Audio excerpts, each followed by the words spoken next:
आधी रात को किसको खुजली हो रही है? हेलो जाने मत दे। हेलो, कुछ गुंडे मेरा पीछा कर रहे हैं शाहपुर गोदाम के पास। हेलो हेलो जाने मत दे। Hello hello. ये आवारा गुंडे लड़कियों के लिए मुसीबत बन गए हैं और हम पुलिस वालों की नींद हराम कर रखी है।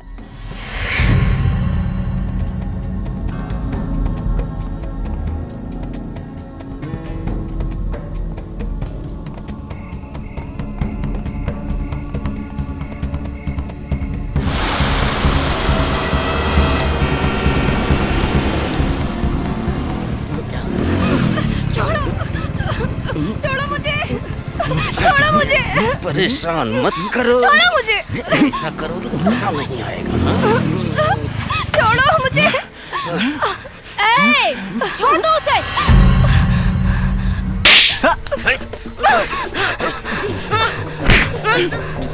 शेरनी बनती है। ये शेरनी हो, ऐसे काबू में नहीं आएगी।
ये दिल्ली है, तख्तो ताज का शहर।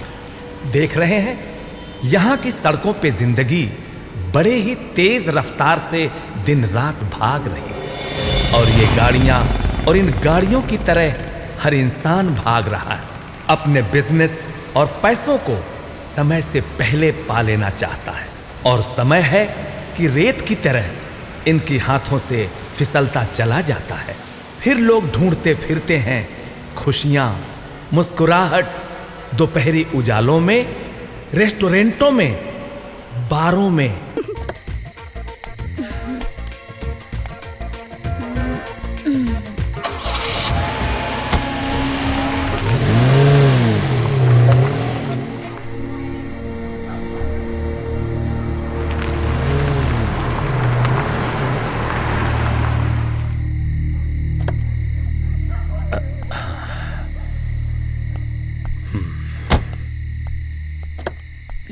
मैम साहब उतरिए, उतरिए, घर आ गया है।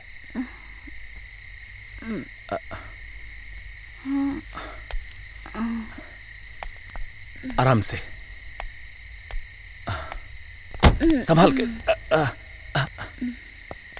आहिस्ता। आराम से, एक मिनट।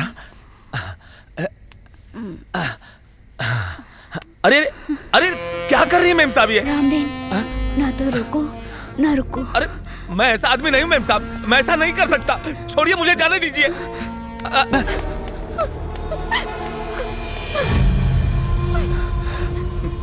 क्या हुआ? ये कमीना मेरा बलात्कार करने की कोशिश कर रहा था। रामदेन!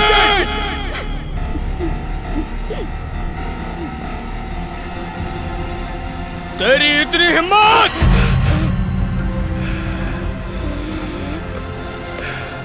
तेरी जगह यहाँ नहीं, पुलिस स्टेशन में है।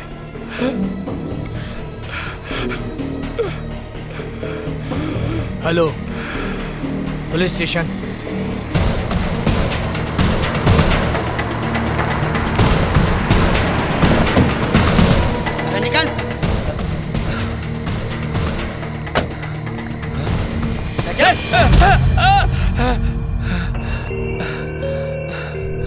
हवलदार साहब, हमारी बात तो सुना। मैं कुछ नहीं सुनूंगा। दरोगा साहिबा आएंगी, उन्हीं को सुनाना। बता, किसके कहने पर तूने बम रखा था?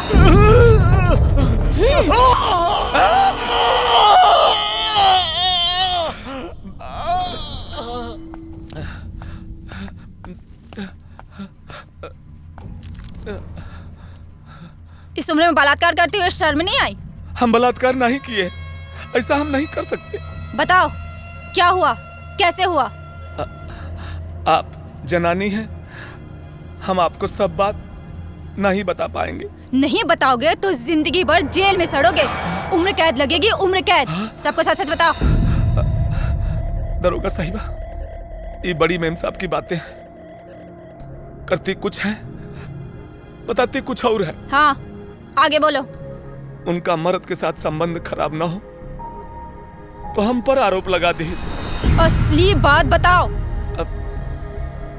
साक्षी मेम साहब जब दारू के नशे में होती है तो वो अपने बस में भी नहीं होती है। अच्छा? रात को भी वो नशे में थी। पार्टी के बाद जब हम उनको वापस घर लेके आए और ड्राइंग रूम में पहुंचते ही हम लाख मना कैली, तब वो ना मान ली। अब आप समझ गए ना?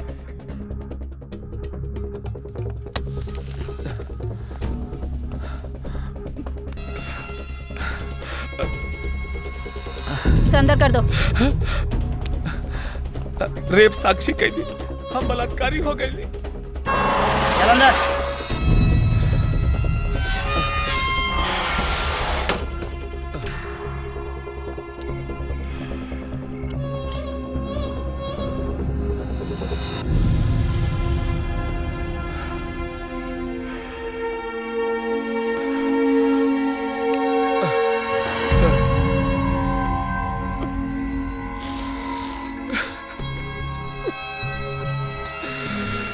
नंदू की अम्मा।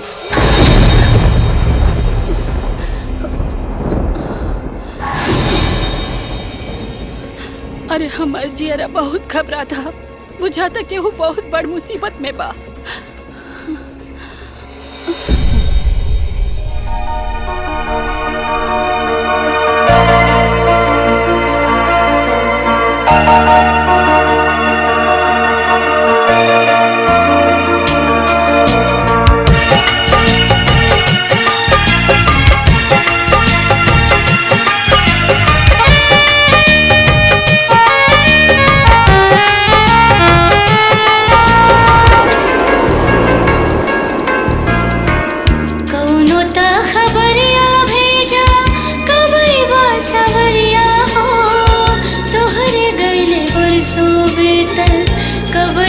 सवरिया हो कौनो ता खबरिया भेजा, कबई बा सवरिया हो तोहरे गइले बरसों बीतल, कबई बा सवरिया हो।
ए अम्मा परेशान लागत हूँ का भाई? हमार मन बड़ घबराता। तनी बाबूजी के फोन लगावा ना बाबू। अब्बे लगावत है।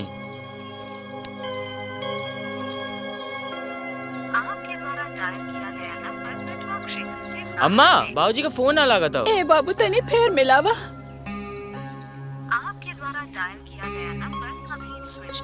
अम्मा बाबूजी का फोन बंद हो गइलो। बंद हो गइल बा? हाँ। ए बाबू एगो काम करा ना, मन बड़ा बेचैन बा हमार, तनी तू ही दिल्ली चल जाना, बाबूजी के देख आवा हमार बाबू। अम्मा घबराइए जिन, हम जल्दी ही चल जाए। ए बाबू लेकिन चल जाए। हाँ हाँ ना। ठीक बा।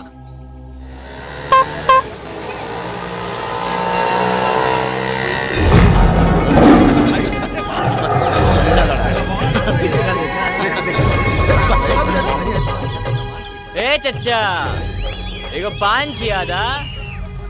तू देखता हुआ बाहर से पंजा पहलवान आइल हवा। तू पंजा लड़ाई में जीत जा, हम तो के 100 पान का बीड़ा इनाम में दे। इतनी सी बात चच्चा। अब एक जमीन दिखा के आवत है। 100 बीड़ा पान तैयार रखा।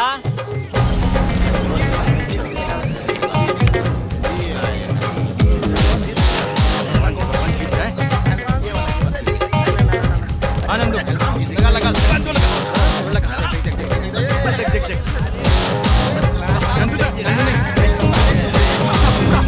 तो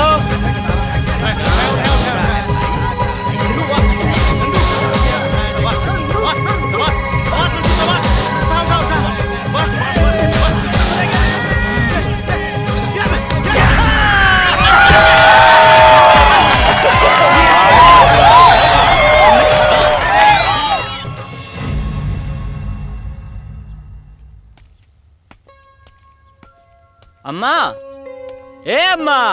हाँ बाबू। अम्मा हम तैयार हो गई ली।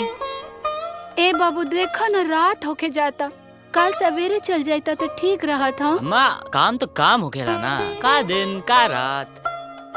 अच्छा ठीक बा, तनी रुका आवतानी हैला।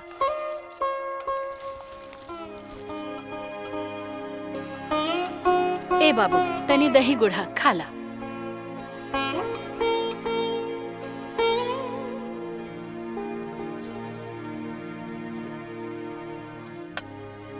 ए बाबू सुना, है तनी कुछ पैसा बा, रख ला, तहरा कोनो कामे आई नू।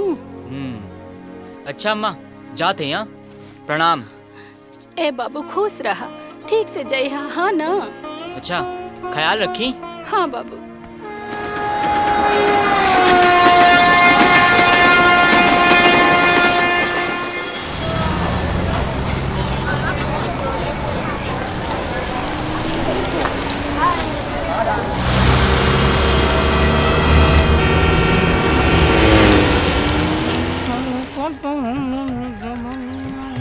एक बनारसी लगावा। और भैया कहाँ से हैं? इलाहाबाद। अरे बनारस से है, गंगा किनारे। अरे हम सिगरा में रहे हैं। अरे मेरा पॉकेट मार कर रहे तेरी तांग। मैडम इसने मेरा हाथ तोड़ दिया। मैडम क्या हो रहा है सब? ये पॉकेट मारो। ज्यादा गर्मी हो रही है तुझे? चल तेरी गर्मी उतारती हूँ।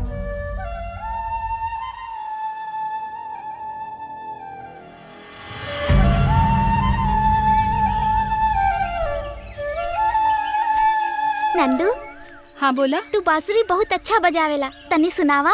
अगर हम तुमका बांसुरी सुनाई तो तू हमका का देबू? पहले बजावा ता। नहीं पहले बतावा, तू हमके का देबू? जितना अच्छा बजाइबा उतना अच्छा चीज हम तोहके देब। पहले से हम का बताई? अच्छा बजावत हई।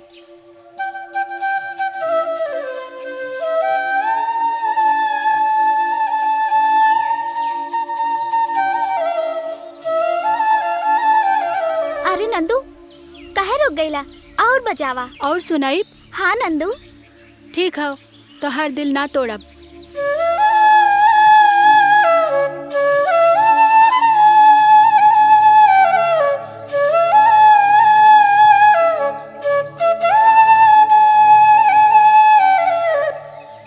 मेरा इनाम तू धोखेबाजी करती है, धोखेबाज। चल गाड़ी में बैठ। ये तो हमार रेखा गणित है।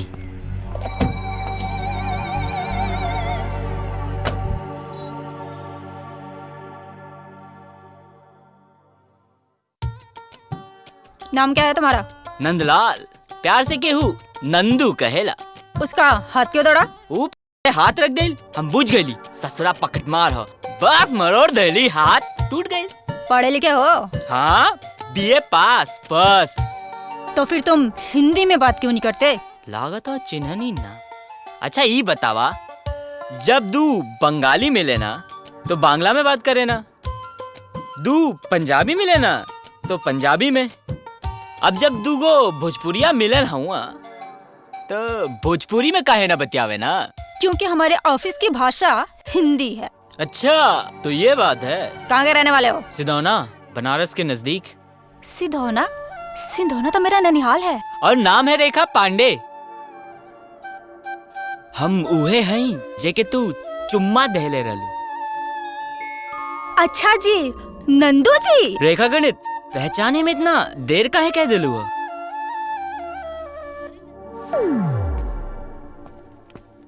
इसे अंदर कर दो। जब केहू दिल के करीब होके बेरुखी दिखावेला तब बड़ा तकलीफ होला। मैडम कौन सी धारा लगाऊं? बाद में बताऊंगी। चलो।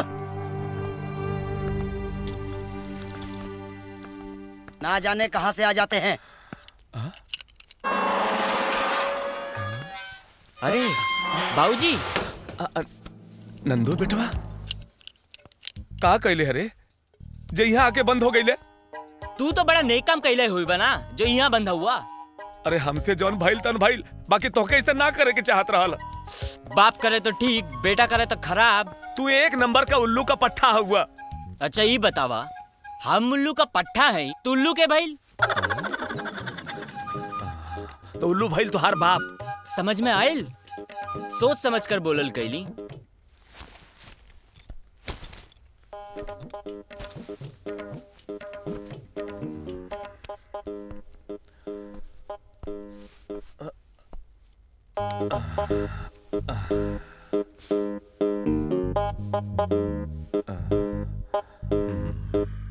ए नंदू। हाँ बोला।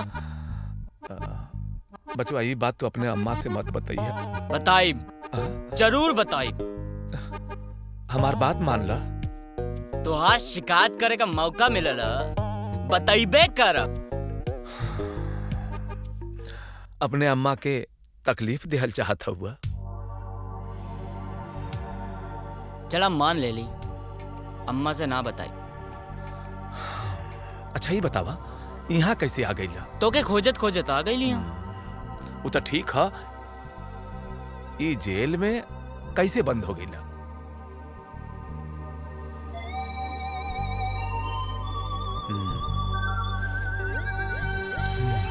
ये बतावा, तू यहाँ कैसे बंद हो गई हुआ? ए बचवा, एगो औरत हमके फंसा देहलस। तू दिल्ली में आके ये सब करता हुआ?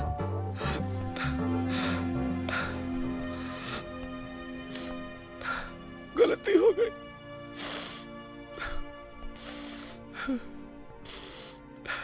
तू चिंता मत कर, हम यहाँ से बाहर निकल जाए, फिर तोके निकाले के जुगाड़ करब।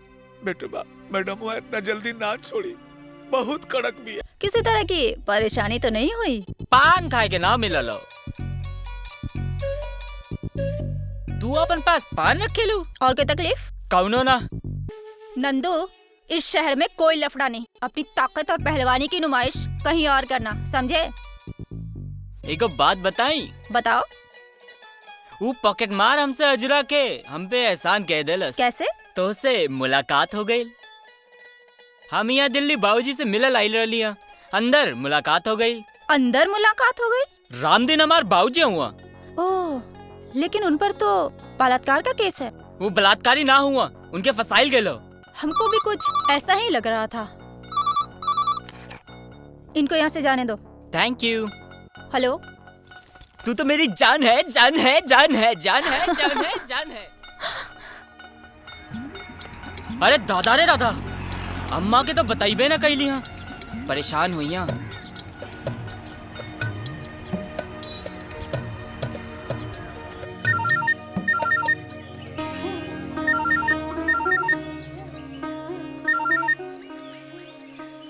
हा बाबू नंदू? हाँ अम्मा, दिल्ली से बोला था। ए बाबू, बाबूजी के का हाल बा हो? मजे में बाड़ा। का कहला हा? मजे में बाड़ा अम्मा, उनका फोन हेरा गई रहल। अच्छा माने मजे में बाड़े नु? हाँ अम्मा, एकदम मजे में बाड़ा, एकदम। अच्छा आ तू मजे में बाड़ा नु? हाँ अम्मा, मजे में है। अच्छा बाबू, आनंद करा और सुना, अब फोन रखा, ठीक बा? अम्मा प्रणाम।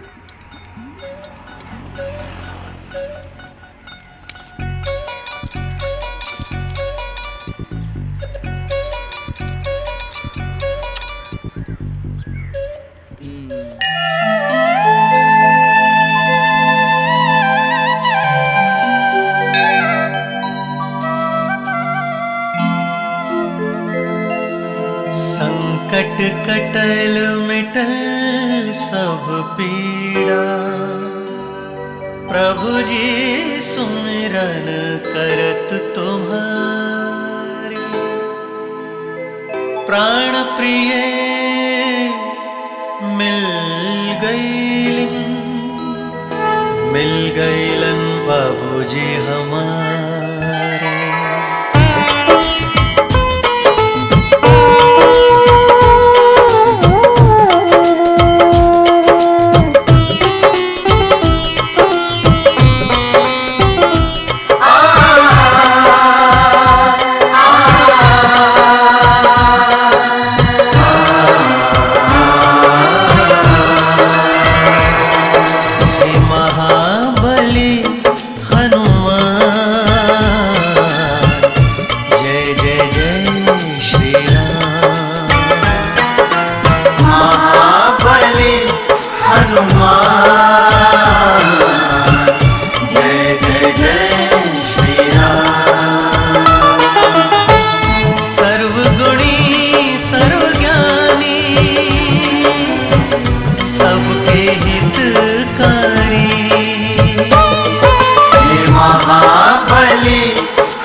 बचपन में गर्मियों की छुट्टियां होते ही मैं ननिहाल जाने के लिए तड़प उठती थी। नानी, मामी और वहाँ के सभी दोस्त बहुत प्यारे लगते थे। सभी मेरा बहुत ख्याल जो रखते थे। और नंदू नंदू नंदू तो अनोखा है। उससे मेरी थोड़ी भी तकलीफ सहन नहीं होती थी। नंदू नंदू रुका।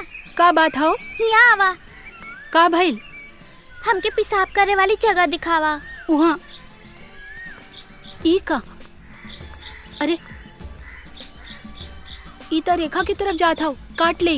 नंदू नंदू तो के कटलस तो ना? कैसे काटी जब एकर मुंह में पकड़ ले हई। छोड़ दा, जाए दा। नहीं, एके मुआइब। नंदू हमार बात ना मनबा। नंदू प्यार से कहत हूँ। हाँ ओके छोड़ दा। तू तो जाने लू हम तो हर कोनो बात के मना न कर सकीला। हम जानीला तू छोड़ दा।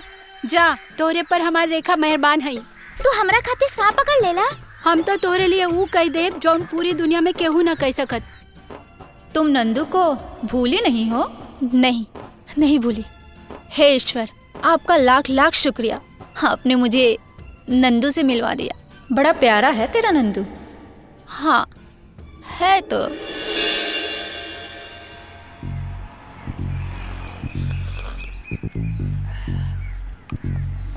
दादा एक ठो चाय पियावा। पिताजी के छुड़ावे के चक्कर तो लंबा चली, कोनो काम वाम ढूंढे के पड़ी।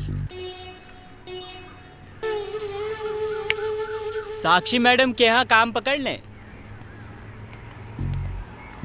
तेरे को किससे मिलना है? मैडम से अंदर ही होंगी। तेरे को कैसे मालूम? तू है तो वो भी होंगी। चालू लगता है, रुक बुलाती हूँ। ए जिगर सुना, बुलावा मत, मिलवा दा। तू तो हमरे देश का लगत बड़ा हो। गाजीपुर यूपी। हम मऊ के बानी। नमस्ते जी। नमस्ते। तोहार नाम कहा? नंदलाल। चला आजा।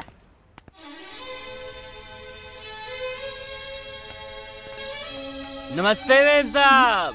हाँ बोलो। हमके पता चला कि राउर के एगो ड्राइवर की जरूरत रहला। हिंदी में बात करो। अच्छा मेम साहब, हमको हिंदी आती है। ओके, ड्राइविंग कर लेते हो? गांव में ट्रैक्टर चला लेता हूँ।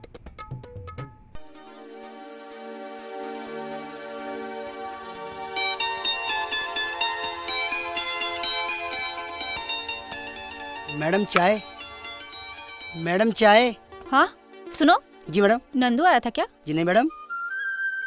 मैडम कोई बात है क्या? नहीं नहीं कुछ नहीं।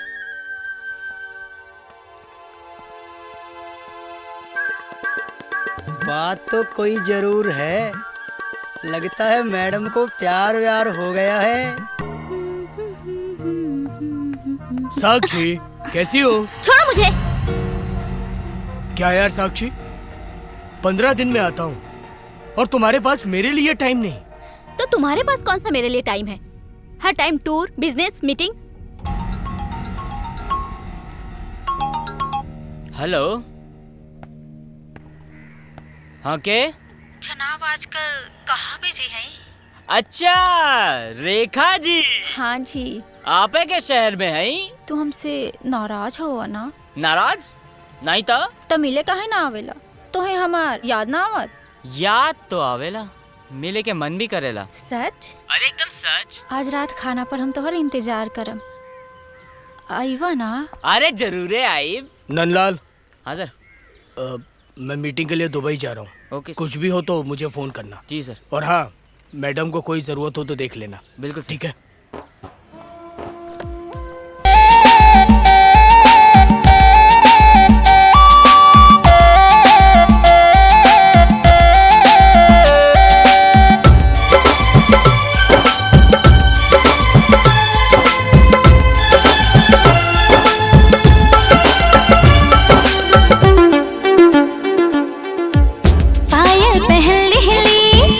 कंगन पहन ली, पायल पहन ली।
प्रणाम नंदू जी।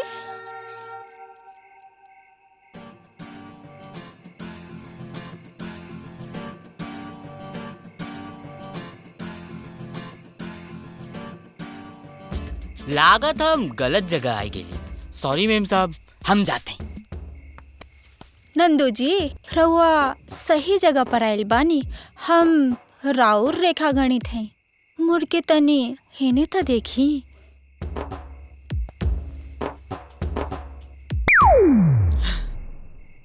अंदर आई। आवा।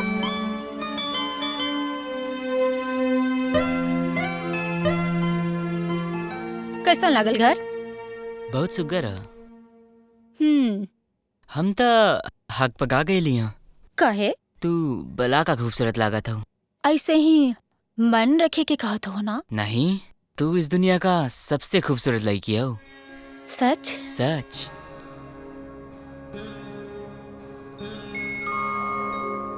कहीं हमारा नजर न लग जाए। अपन लोगन के नजर ना लागत। और तू तो हमार हुआ। अब कोनो लड़का कोनो लड़की के ऐसे ही थोड़ी ना हो जाना। तो कैसे हो जाला? जब कोनो लड़की लड़का के गले लगावेली। अच्छा।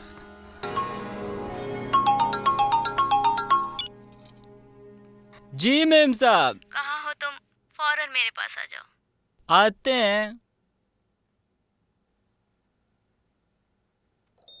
हमके ना जाए के पड़ी। जाई जरूरी हो? हाँ, लेकिन हम जल्दी ही आ जाए। ठीक हो।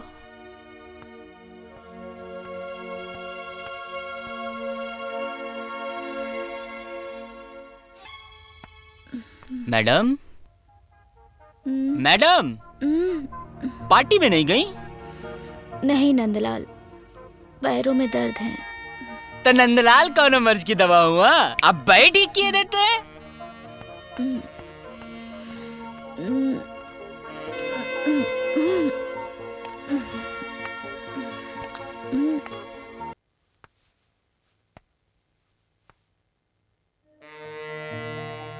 अरे बाप रे, लागत है आज हमारा मकसद पूरा हो जाए।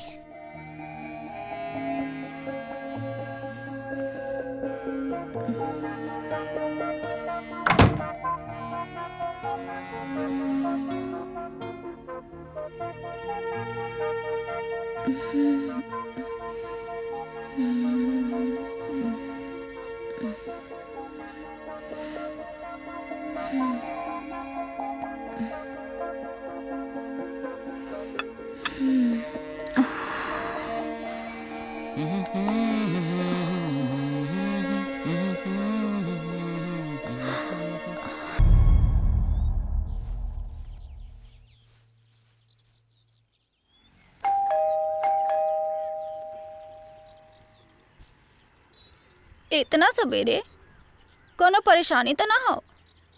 अरे रात भर नींद ना आयल रहला।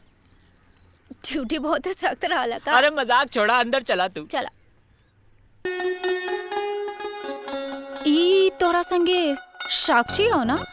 हाँ। ये तो तोरा बाबूजी पर आरोप लगौले हो।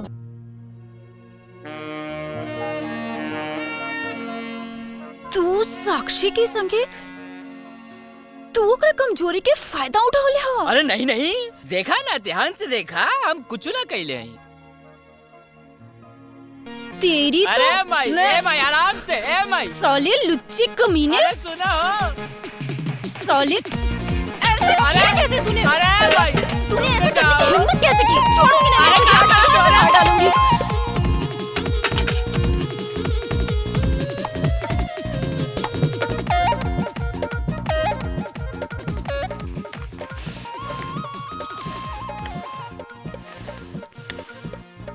ला पानी पी ला। हम तोर सूरत ना देखल चाहते हैं। अरे हमारी बात तो सुना। चल जा यहाँ से। ना जाए।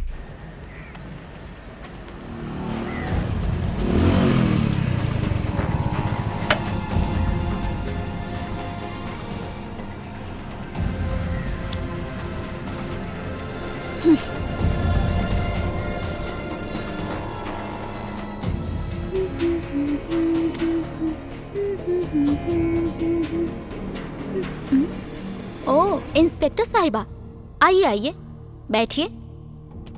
क्या लेंगी, ठंडा या गरम? आप तो ठंडा ही लेती होंगी। क्या कह रही हो? चलो ठंडा ही ले लेते हैं। बाय द वे, मेरी कैसे याद आई? मैं तो यहाँ मिस्टर खुराना से मिलने आई हूँ। किस बारे में? आपके बारे में। मिस्टर खुराना तो दुबई गए हुए हैं। क्या मतलब? मैडम, अब भी वक्त है। उन पर जो आरोप लगाई हो वापस ले लो और उन्हें रिहा करा दो। कितने पैसे लिए हैं? पैसे नहीं, सबूत ली हूँ। कैसा सबूत? आपके कैरेक्टर का सबूत। ये क्या बकवास है? इधर देखो। मैं तुम्हें उस दुनिया में लेके जा रही हूँ।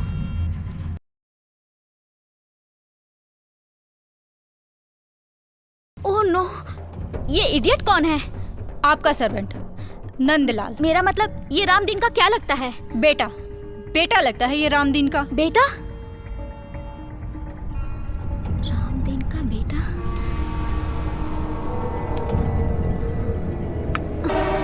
अरे इंस्पेक्टर साहिबा, आप? इन्हें मैंने बुलाया है। क्यों? लोग तरह तरह की बातें कर रहे हैं। रामदीन का केस वापस ले लेते हैं। क्या कहना चाहती हो? जब तक वो जेल में रहेगा चर्चा होती रहेगी, रिहा हो जाएगा चर्चा भी बंद हो जाएगी। तुमको जैसा लगे तुम वैसा करो, मुझे दुबई जाना है। Excuse me. इधर साइन कर दो।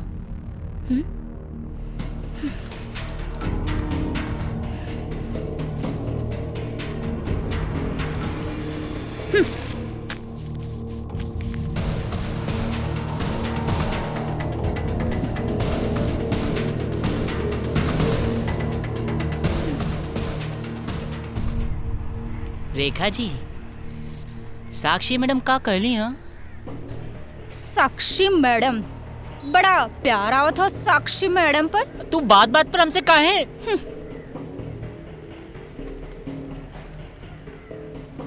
ये दिल्ली में हमार के हो, कैसे मदद मांगी?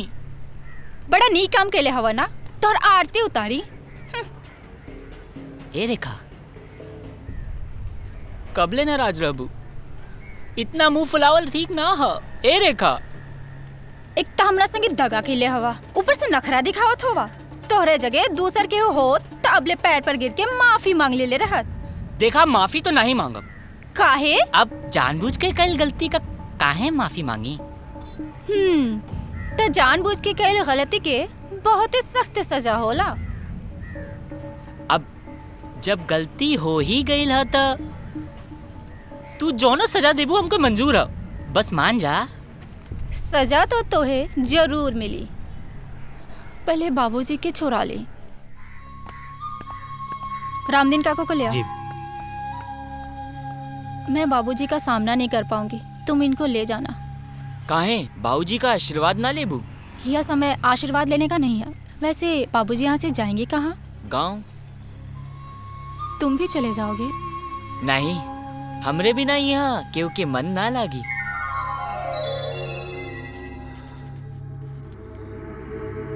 अब आप जा सकते हो।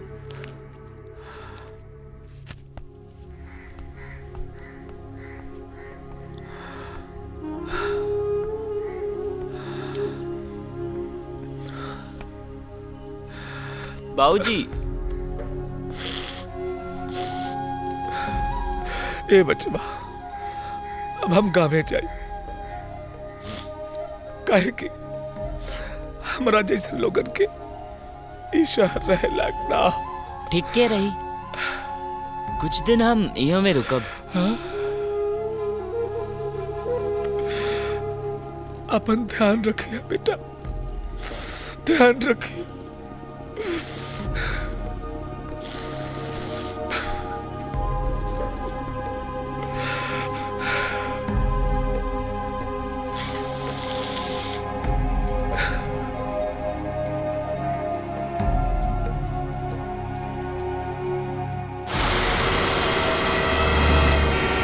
हम तो हर एहसान जिंदगी भर ना भूलब। हमार तो से बहुत पुराना नाता हो नंदू, एक एहसान के नीचे मत दबावा।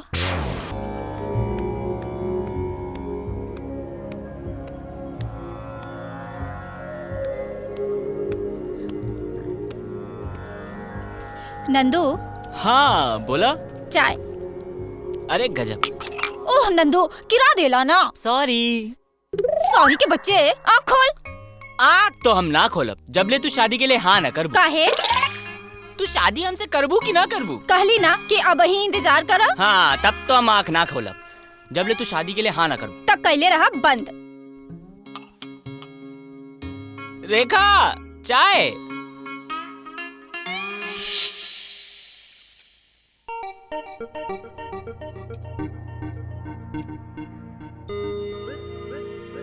नंदू चाय हो, गिरे या मत। द हमरे किस्मत में ये हो। तो हर बेशर्मी बढ़त जाता हो। बेशर्मी ना तब का हमार तड़प बढ़त जाता।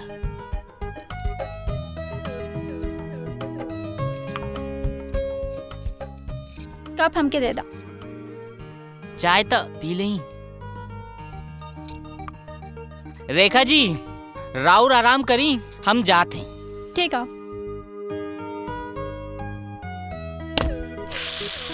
अरे यार। ओह नंदू।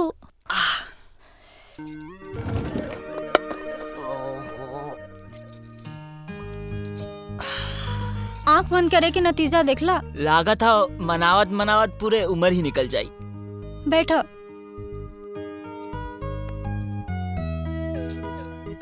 कितना खून निकला था।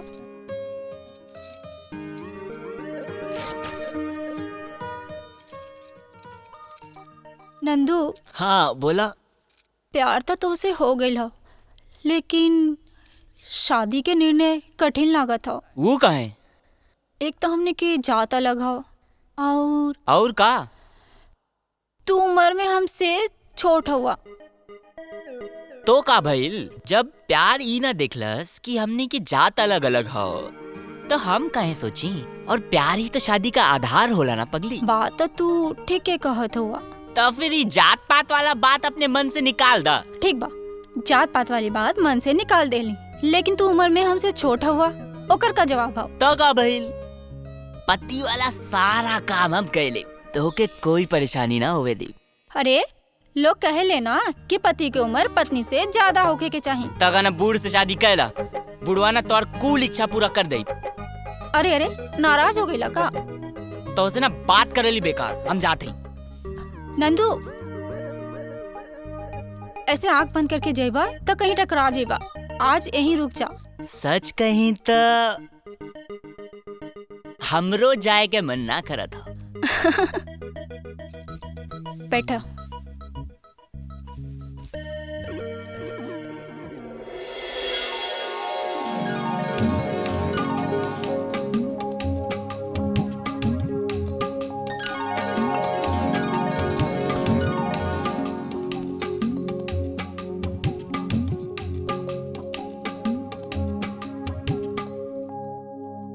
मुंह खोला।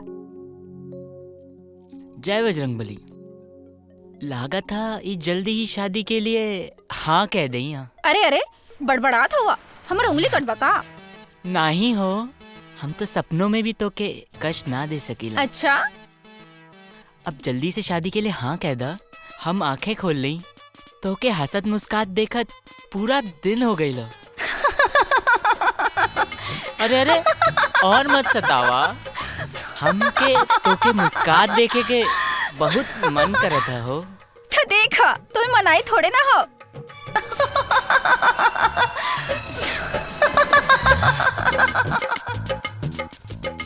Good night Nandu.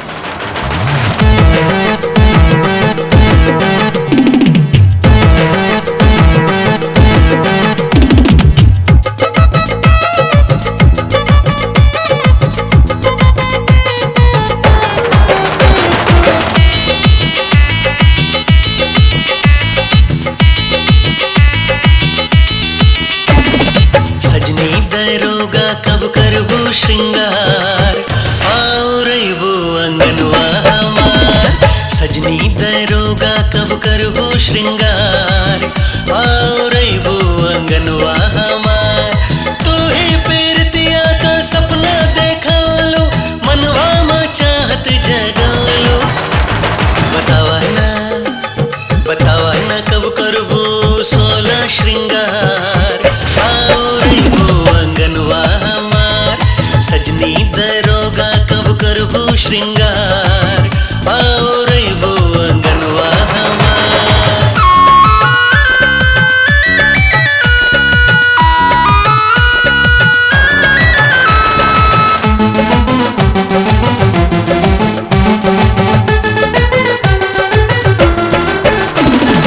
गर्मी के दिनवा मा चुई जाए पसीनवा, बेनिया डोलैबे हो। जाड़ा के दिनवा मा कापी जाए बदनवा, रजाई बन जइबे हो। जाड़ा के दिनवा मा कापी जाए बदनवा, रजाई बन जइबे हो। बतावा ना कब आइबो अंगनवा हमार। तू ही परनवा हमार। सजनी दरोगा कब करबो श्रृंगार और अइबो अंगनवा हमार।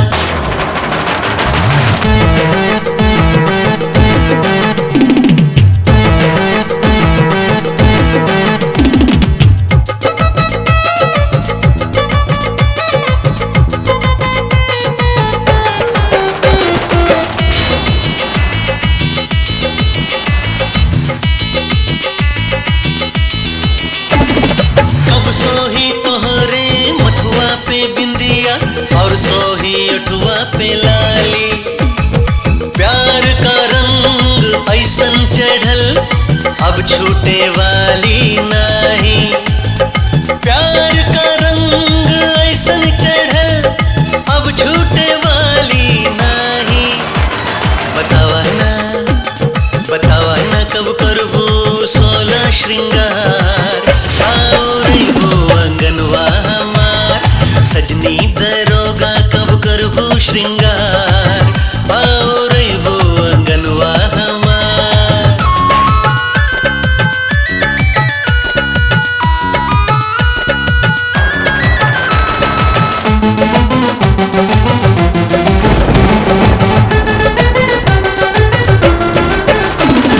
बरसी जब बदरवा बिगड़ी ना श्रृंगरवा, छतरी ओढ़ैबे हो। गोड़वा दुखाई ते गोड़वा दबाए, कौनो तकलीफ ना होई हो। गोड़वा दुखाई ते गोड़वा दबाए, कौनो तकलीफ ना होई हो। बतावा ना कब करबो 16 श्रृंगार और अइबो अंगनवा हमार। सजनी दरोगा कब करबो श्रृंगार और अइबो अंगनवा हमार। लैला लैला लैला लैला ला ला, लैला लैला लैला लैला ला ला।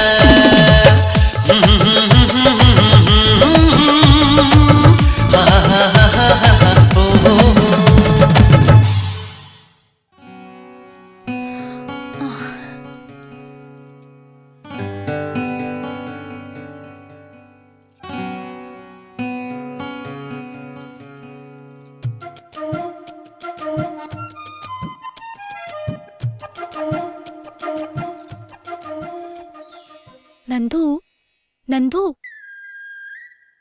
हमरा तरफ से हाँ बा।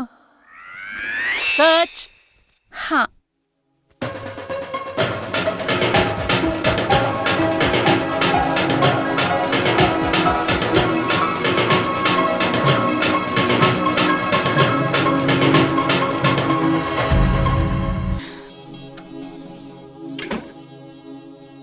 नंदू खोला ना खोलब।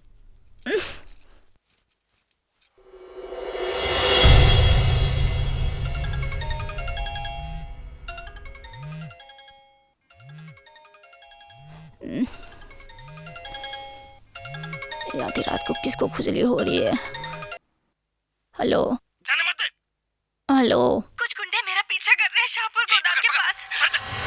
हेलो हेलो हेलो हेलो, ये आवारा गुंडे लड़कियों के लिए मुसीबत बन गए हैं और हम पुलिस वालों की नींद हराम कर रखी है।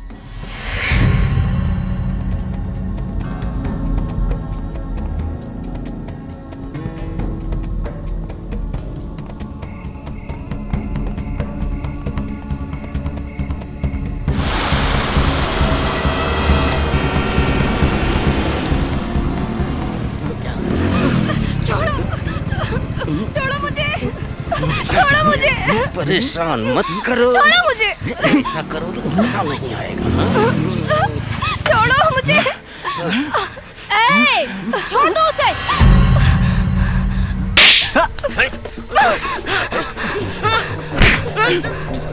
शेरनी बनती ये शेरनी हो, ऐसे काबू में नहीं आएगी।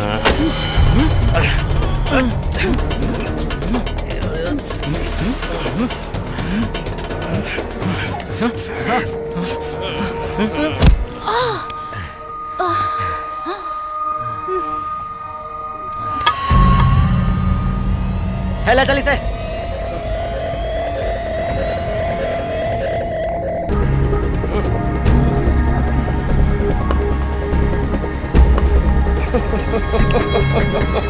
लगा मैं आग बुझाऊं।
क्या?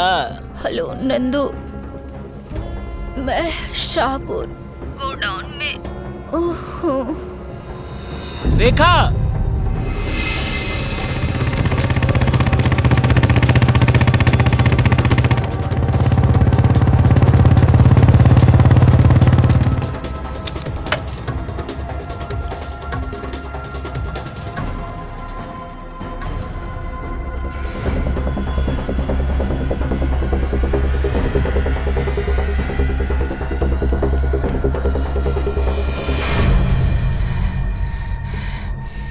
रेखा,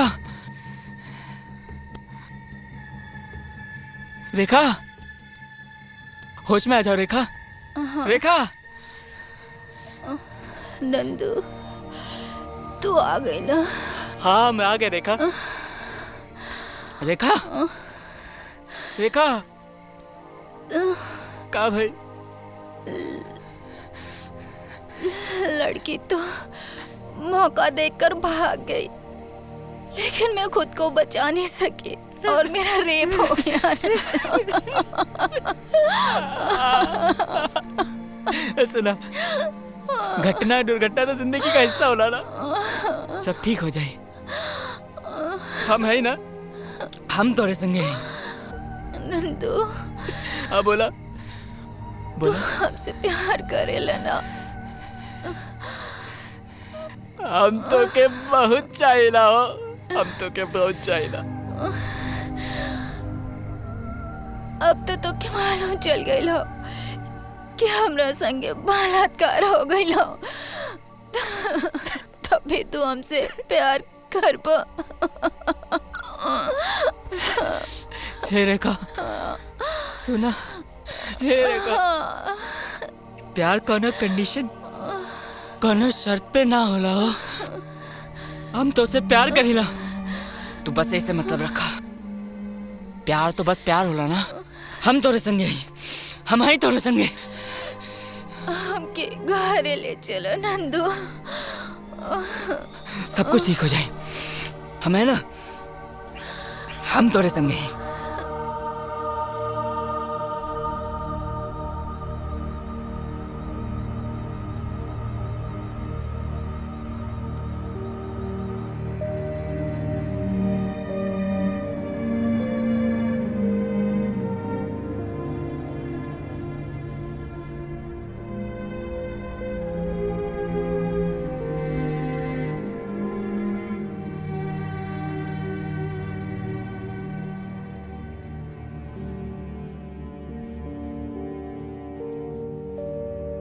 रेखा उठा। आवा दूध पीला, इला।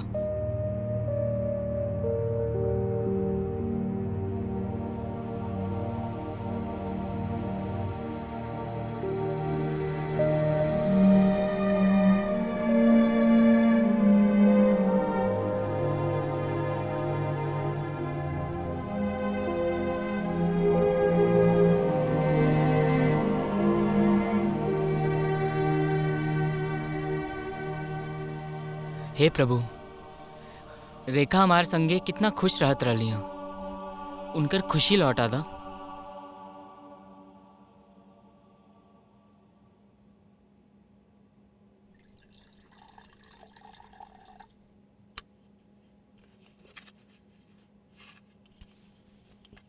अरे जा बैठ के टीवी देखा, यहाँ का करत हुआ। ना हम टीवी ना देखब। तो का देखे के बा? तो के देखब। अच्छा, और क्या देखे के बा? तो के गले लगावे के बा। और सब बतावल थोड़ी ना जाला, समझ जा।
हे रेखा ला काहे रोवत हो? हम है ना, मत रोआ। नंदू। हाँ हाँ बोला, हम है ही ना, काहे? अब दिलीप भैया के सब कुछ बता दिले। वो आज आवे वाला हो। हाँ तो ये तो अच्छी बात है ना पगली, तू काहे रोवत हो? रोआ ना। अब तो सब बदल गए नंदू। कुछ ना बदलल हो, देखा हम है ना। ए छुटकी भैया। छुटकी भैया। अरे कब है? चल अब बैठा, हम आ गए ना। इला देखा अम्मा लड्डू भेज ले। हाँ देखा, खा ला। बक पगली। भैया खुश रहा बाबू। तू नंदलाल हवे ना? हाँ भैया। छुटकी हमरा के बताइल रही तोरा बारे में फोन पर। चुप चुप चुप, आ गई ना हम, चुप रहो। जय हिंद मैम। वारदात की जगह मैडम मोबाइल मिला है। उस रात किसी बंगा बिहारी ने रेपिस्ट को 17 बार कॉल किया है। जय हिंद मैम। बंगा अब तू ना बच में, लतखोर तो के मुआ दे। होश से काम लिया नंदू, जोश से ना। भूखे मरे के पड़ी, हम मार के रह। तो है हमार कसम। कसम? तू हमें कमजोर काहे करत हो? बाबू छुटकी ठीक कहा था, जोश से ना होश से काम लिया। लेकिन भैया अभी रहे था। इला लड्डू खा, अम्मा के हाथ के लड्डू खा। ला छुटकी, अब मुस्कुराई दा। मैं देव छोटा बच्चन सिक्योरिटी सर्विसेज से बोल रहा हूँ। बचपन से ही बच्चन साहब का बहुत बड़ा फैन रहा हूँ, इसीलिए मैंने अपनी सिक्योरिटी सर्विसेज का नाम छोटा बच्चन सिक्योरिटी सर्विसेज रखा है। बरखुरदार, आप अपनी बात को जरा खुल कर बताएंगे तो मैं आपकी समस्या का शायद कुछ हल कर पाऊंगा। Good morning, sir. Good morning. Oh, you are looking so hot. And you're looking so sweet. Thanks. सर अंदर है? Yeah. हाय, मैं मर जाऊं। कहाँ गई उस्ताद? कहाँ गई? मिल गई। प्रणाम उस्ताद। बरखुरदार आ गए, आपकी नौकरी पक्की हुई। उस्ताद बैठो अपनी जगह पे।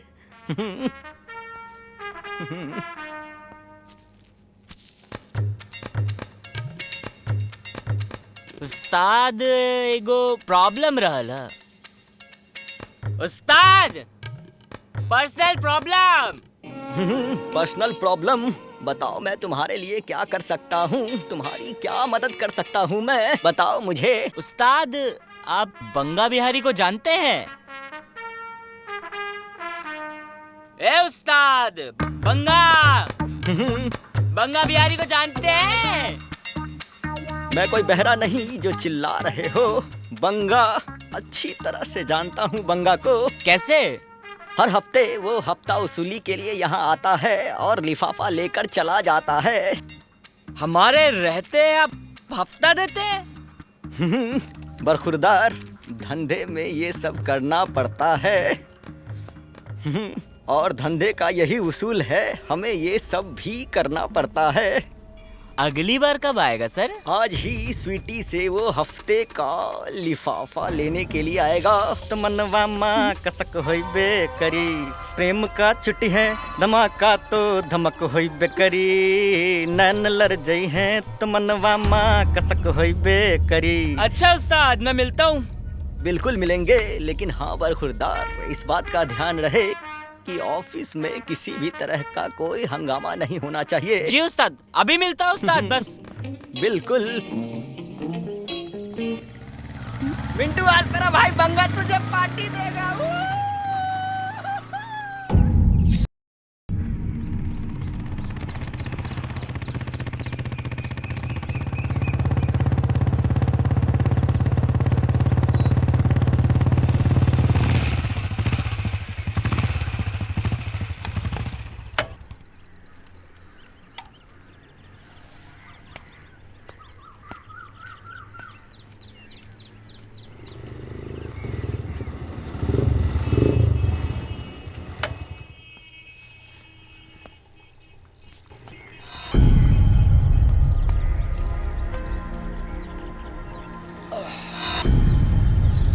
ये तो मिंटुआ। ए हाथ छोड़ना। हमसे बदमाशी कर बे ना, ये बारी गर्दनें दबा दे। हाँ बोल। तू बंगा बिहारी का भाई है ना? हाँ हूँ ना। कहाँ मिलेगा? तेरे को मरने का बड़ा शौक है ना? सीधे सीधे बताता है यार। बता, चल बताता हूँ। क्लास कुछ कोटी नंबर 999।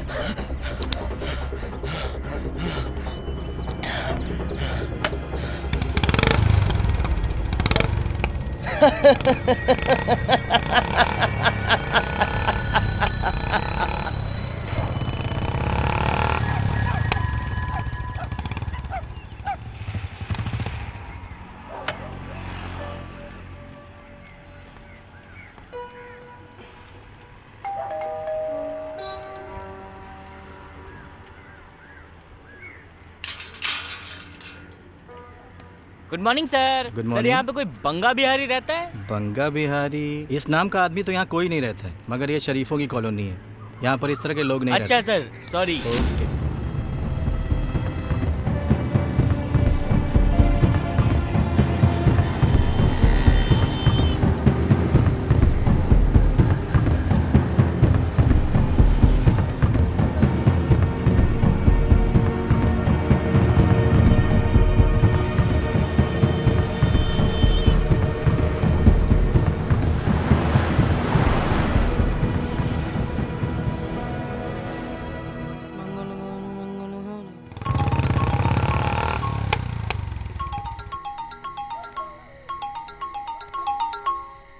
हाँ सवेरे ही के निकलल हुआ। रात के 11 बजे था। कब ले आईबा? चला काम में फसल नहीं, सवेरे ले आ जाई।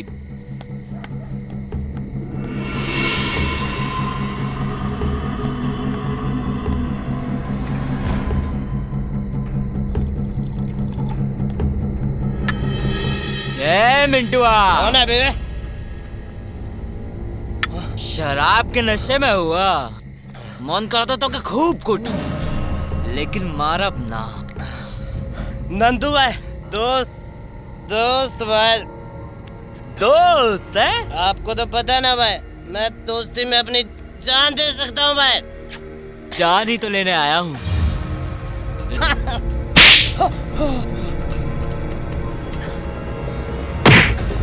मेरी कोई गलती नहीं है भाई, किसी ने बंगा को रेप की सुपारी दी थी भाई।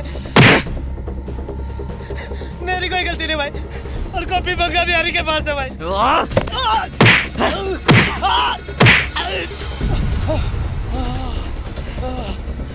नहीं भाई, नहीं भाई, मेरी कोई गलती नहीं है भाई। बंगा दिल्ली बाहर में बैठा हुआ है भाई।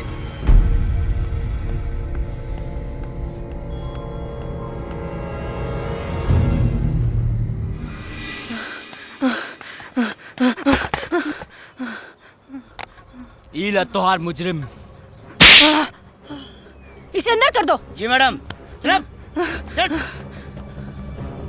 मेरे मना करने के बावजूद भी तुमने कानून अपने हाथ में लिया, ये अच्छी बात नहीं है नंदू। अच्छी बात हो अब बुरी बात हो, हम अपने जीवन साथी के घुट घुट के मरत नहीं देख सकीला। लेकिन नंदू बस तोरे ऊपर लागल एगो खरोच हमके सहना, ऊ ससुरा इतना नीच हरकत केले सब। अगर तू अपन कसम हमके ना दिले रहतू तो बंगा बिहारी आज थाने में जियत ना मुआ डालत।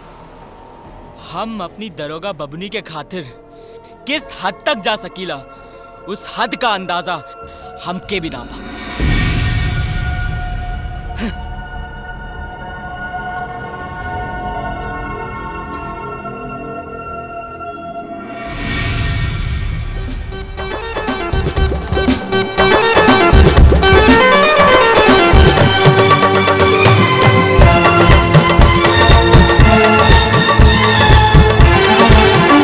बड़ा नीक लागे नंदलाल, सुरतिया तो हर मन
इंस्पेक्टर साहिबा।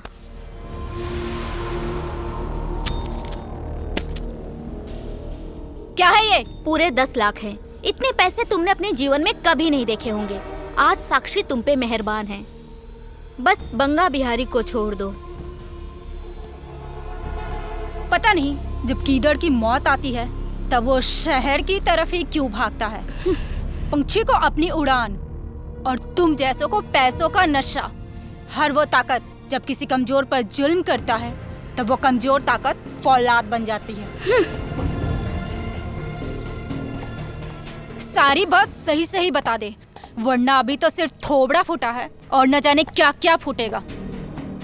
अरे कौन सी बात? मेरे साथ जो कुछ भी हो उसमें तू भी शामिल था।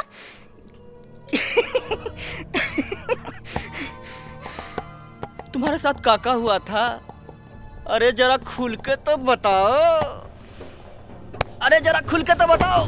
बताएगा या फिर कार्यक्रम जारी रखूं? क्या जानना चाहती हो?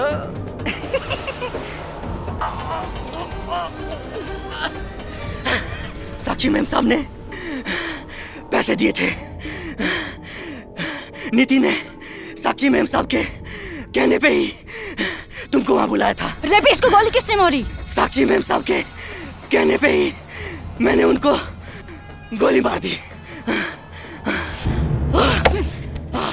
साक्षी तू तो गई। छुटकी, सबको ठीक ठाक बीतल ना? हाँ भैया। चला ठीक बा। हम बाजार से लड्डू लेके आते हैं, तो के बहुत पसंद बा ना? नंदू तू लोग बैठ के बात करा, हम आते। ठीक है भैया। चला ठीक, खुश रहा। बंगा बिहारी सब कबूल देलस ना? हाँ, उ सब साक्षी करवैले रहा। और एमएमएस कैसे न एमएमएस? ओकरा पास तो और एमएमएस हो। कहाँ? अरे ना हो। हम का करे नंदू? हमके अपन कसम से आजाद कही दा, जिंदगी भी जा सकेला।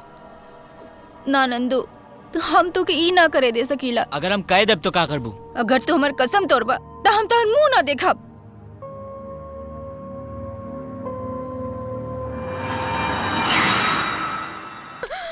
साक्षी सही सही बताओ, मेरा रेप क्यों करवाया? तूने जो करके रामदीन को छुड़वाया उसका बदला लेने के लिए।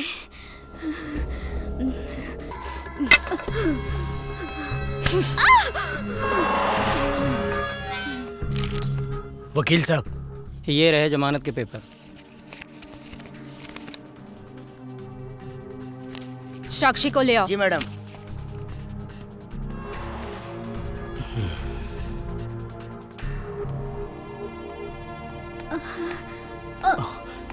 साक्षी, क्या हुआ?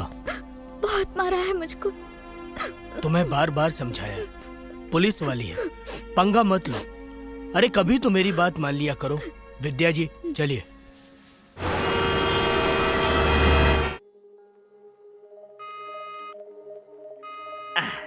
सरऊ फोन ही नहीं लगा, टावर ना मिली। नंदुआ के फोन करते हैं। ए भैया। अरे अरे नंदू, अभी हम तो के ही फोन कर रहे हैं बाबू। अच्छा। वो छुटकी अब तक ना आई। इतनी रात हो गई, बहुत परेशान बानी हम। परेशान ना होवे के, पुलिस का ना नौकरी हो, टाइम लगेला। हाँ। कहीं बिजी हुई है? तू ठीक कहला। चला ठीक है, कोनो परेशानी की तो बात ना ना बिल्कुल नहीं, कोई परेशानी नहीं।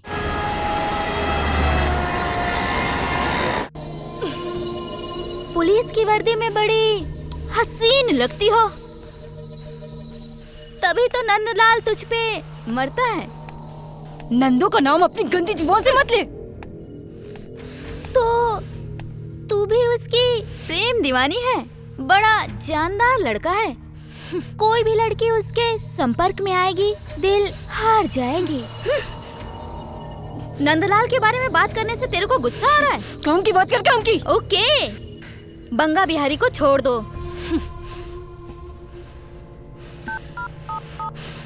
अपने कांस्टेबल से बात कर।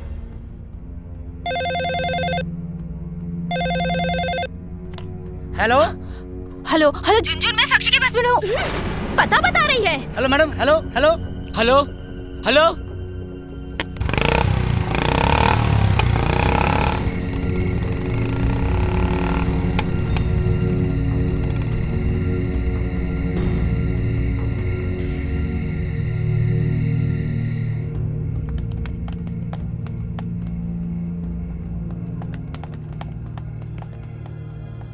डंडे का तूने बहुत इस्तेमाल किया है, आज मैं इसका तुम्हें सही इस्तेमाल बताती हूँ। Sakshi! Nandlal, I love you. जब तुम मेरे सामने होते हो तो मेरा दिल तुम्हें समर्पण कर देता है। देखा नहीं? मैं तेरी सारी हेकड़ी निकाल दूंगी। तुम्हारा एमएमएस है। मैं तुझे छोड़ूंगी नहीं।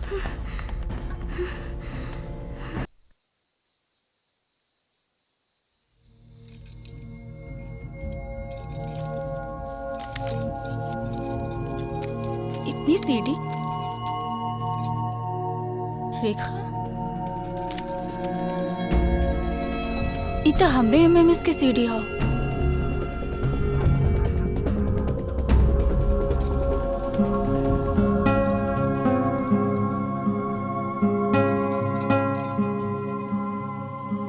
तू बहुत अच्छा इंसान हो नंदू।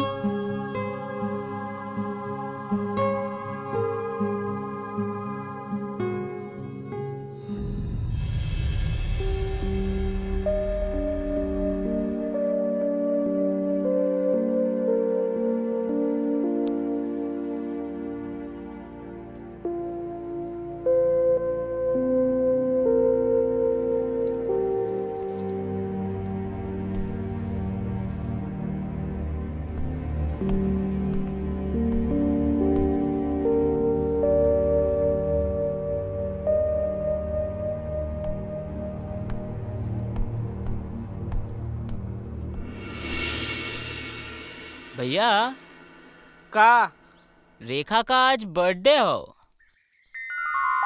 आई हो दादा, हम तो भुला गए रहली। भैया हाँ? हम इनका बर्थडे मनावल चाहते हैं। जरूर। ना भैया ना। काहे ना?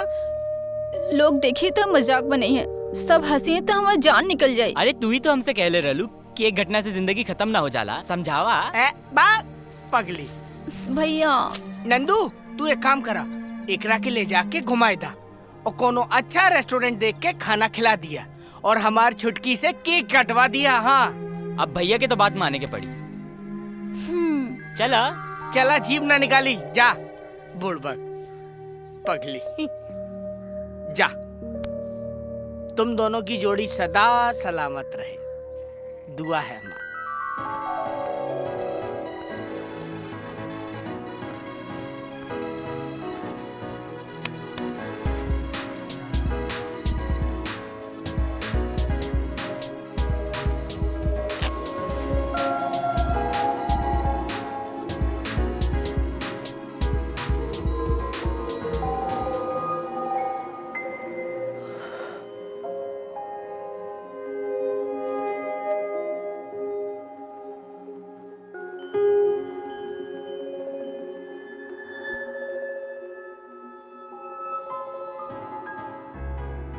हैप्पी बर्थडे रेखा।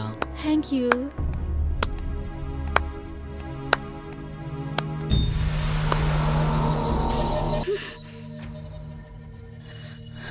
ए खातिर हम जन्मदिन मनावे के चाहत रही हैं।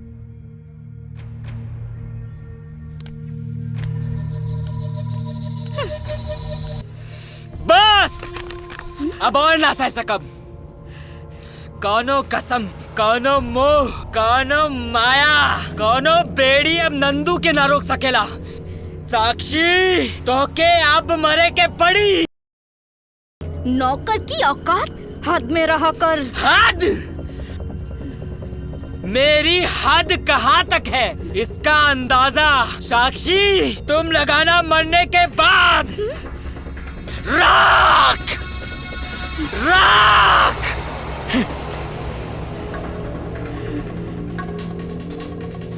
अबे चल चल चल। मैडम ये शराब पीकर हंगामा कर रहा था, मैंने रोका तो मेरी उंगली काट ली। नाम क्या है तेरा? रम। अबे मैडम तुम्हारा नाम पूछ रही हैं, शराब का नहीं। रम रम रम। अबे चल, बकवास करता है, चल चल, दंगा करता है शराब पी के, चल।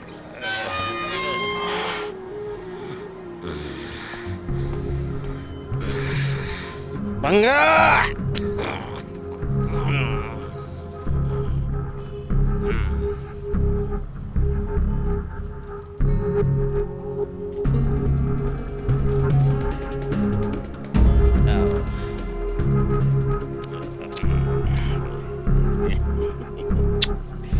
चला उड़ जा रे पंछी।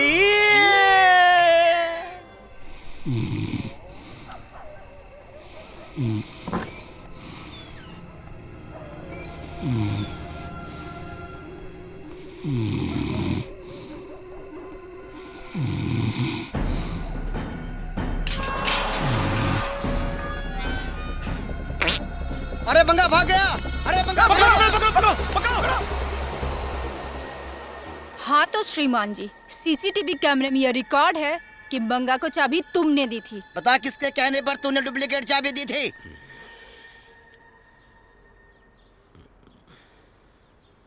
बताओगे तो ये तुम्हारी हो जाएगी।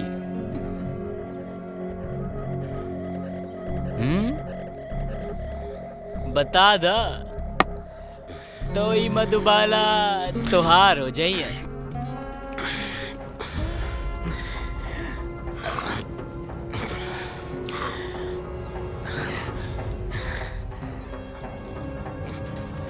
साक्षी मैम,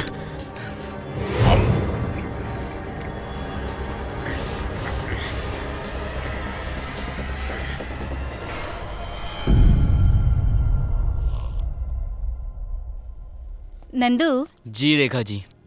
का भइल, कोई बात हो का? कुछ ना भइल।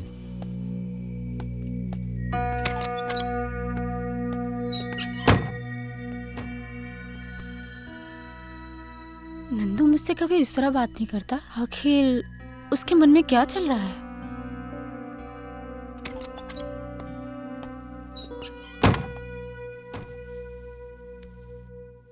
तू हमसे कभी ऐसे ना बोलेला। बोला ना, का भइल? तो के हमके कसम ना देवे के चाहत रहला। वो घटना के तू बहुत दिल से लगा लेले हुआ। अनजाने में की गई गलती का माफी नंदू के पास आओ। जाने में की गई गलती का माफी नंदू की फितरत में ना हो। नंदू, तू अभी बहुत गुस्से में हुआ। बाद में बात कर ले। हम पुलिस स्टेशन जाते, ठीक है?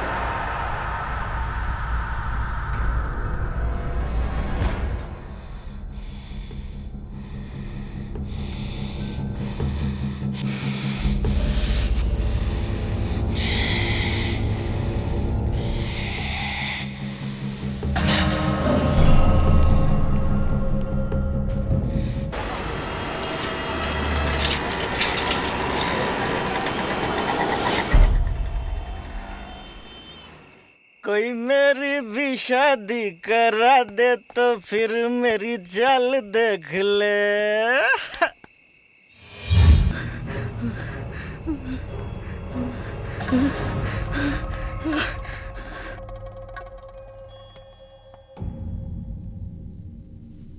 नंदू, नंदू, नंदू, नंदू, नंदू,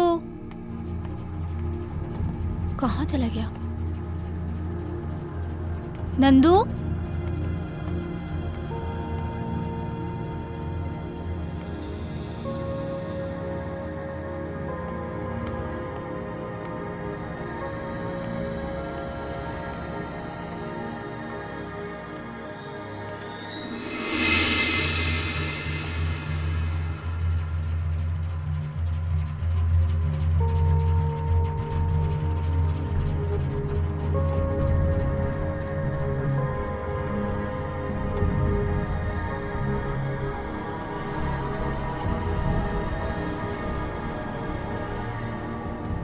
नंदू, तू हमके छोड़ के ना जा सकेला। नंदू!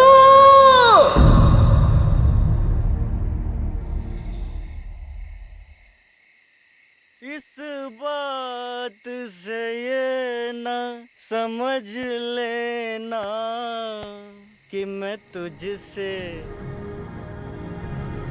मोहब्बत करता हूँ। तेरे हुस्न का हुक्का तो बुझ गया होता, वो तो हम ही हैं जो गुड़गुड़ाए जा रहे हैं। ये तोर औरत तो हो ना,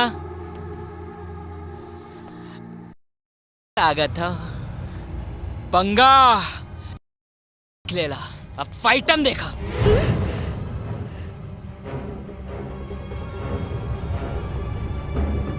पंगा से पंगा मार दिया जाए कि छोड़ दिया जाए। पंगा जब किसी गली से गुजरता है तो गली के सारे कुत्ते भौंकने लगते हैं।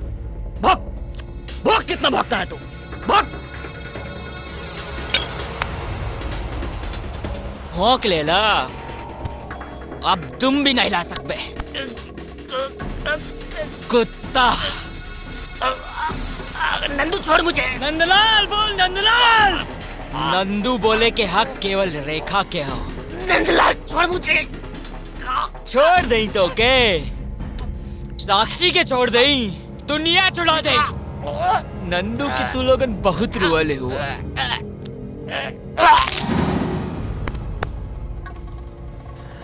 हमरी पीड़ा के क्यों न समझलस।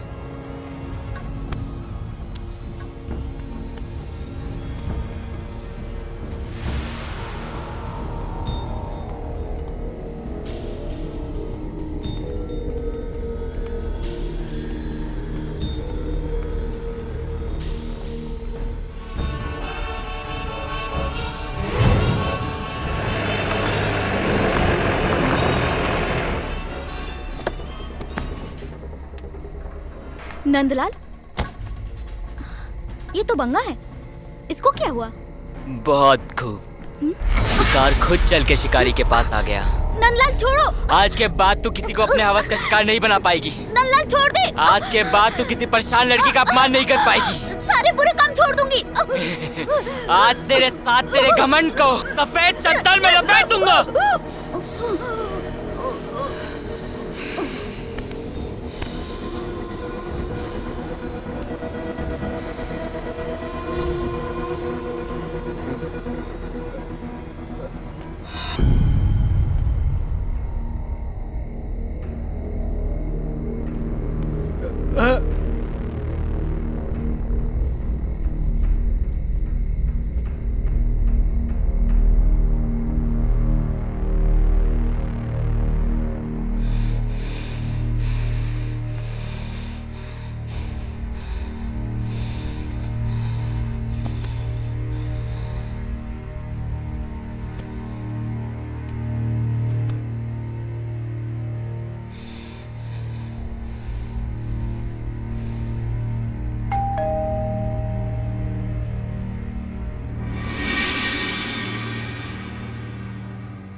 नंदू होगा।